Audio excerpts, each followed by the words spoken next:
Have you ever thought about whether the decorations you wear are allowed in Islam? Many Muslim women love to beautify themselves with jewelry, makeup, perfume, and stylish clothing. It's natural to want to look good, but as Muslims, we must ask an important question. Does Islam permit all forms of decoration?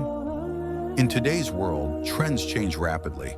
Social media promotes fashion, beauty hacks, and new styles, making it easy to follow these trends without realizing whether they are halal or haram. But as believers, we must be mindful of what pleases Allah. Some forms of adornment are completely forbidden in Islam, while others are allowed within certain limits. So in this video, we will discuss 5 types of decorations that are haram for women, decorations that can affect our faith, modesty, and even our relationship with Allah.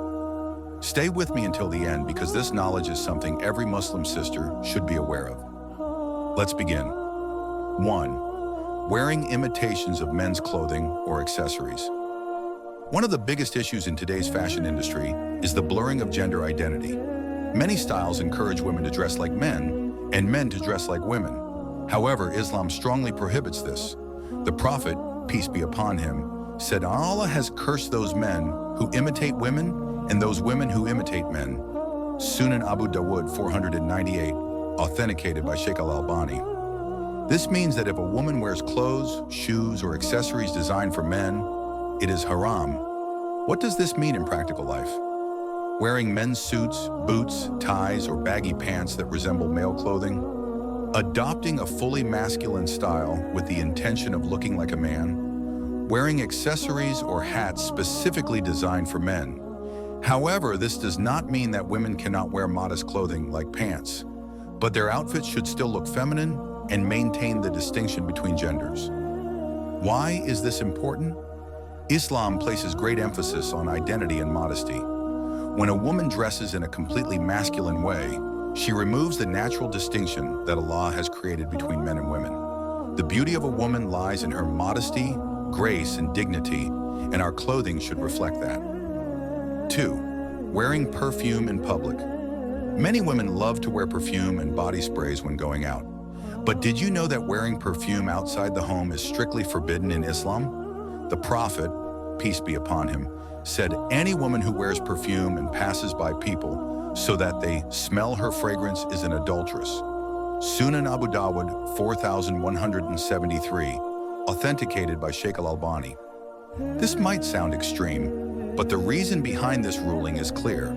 Strong fragrances attract attention.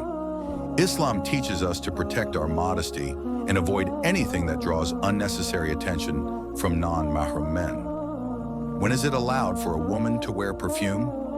At home for her husband, among family members, in women-only gatherings, using light fragrances that do not spread or attract public attention.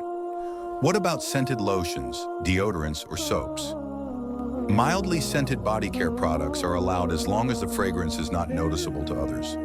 However, any scent that spreads and attracts attention in public should be avoided. Why is this rule important? The purpose of this ruling is to protect women's dignity and prevent unnecessary attraction. Islam honors women by encouraging them to be valued for their character, piety, and inner beauty, not their external appearance. 3. Nail extensions and artificial nails. Nail extensions and artificial nails have become a popular beauty trend among women. But did you know that wearing fake nails can affect your wudu and prayer? One of the major issues with artificial nails is that they create a barrier between water and the natural nails during wudu. For wudu to be valid, water must touch every part of the skin and nails. The Prophet, peace be upon him, said, "Woe to the heels of the feet from the fire." Sahih al-Bukhari 165, Sahih Muslim 241. This was in reference to those who did not wash their feet properly during wudu. Imagine if even a small part left unwashed can lead to punishment. What about nails completely covered with artificial materials? What about halal or breathable nail polishes? Some products are marketed as breathable or halal nail polishes, claiming that they allow water to pass through. However, most scholars agree that these products are not 100% reliable and should be avoided when performing wudu. The safest option is to remove any nail polish or artificial nails before performing wudu to ensure that your prayer is valid. 4. Tattooing and permanent makeup. Tattooing is another form of adornment that is strictly forbidden in Islam. The Prophet, peace be upon him, said, "Allah has cursed those who practice tattooing and those who get tattooed." Sahih al-Bukhari, 5934, Sahih Muslim, 2125. Why are tattoos haram? They permanently alter Allah's creation. They prevent water from reaching the skin, making wudu invalid. They were a practice of non-believers in the past, and Islam teaches us to distinguish ourselves from them. What about microblading and permanent makeup? Many women today get eyebrow tattoos, lip tinting, and microblading. These procedures are also considered haram because they involve permanent alteration of Allah's creation. Instead, Islam encourages temporary beautification using natural methods like kohl or henna. 5. Wearing wigs or hair extensions. Hair plays a significant role in a woman's beauty, but Islam has placed clear guidelines on false hair.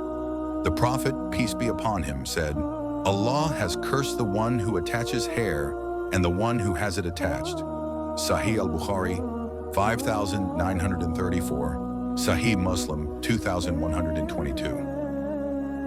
Why is it forbidden? It involves deception, making it seem like the hair is real. It was a common practice during Jahiliyyah, the pre-Islamic era of ignorance. It can lead to pride and arrogance over one's appearance. What can women do instead? Islam encourages women to care for their natural beauty by keeping their hair clean and tidy, using halal hair products, applying natural oils to promote healthy hair. Final thoughts. Dear sisters, Islam does not forbid beauty, it sets boundaries to protect us. True beauty lies in modesty, good character, and obedience to Allah. Our goal should be to please Allah, not society or fleeting fashion trends.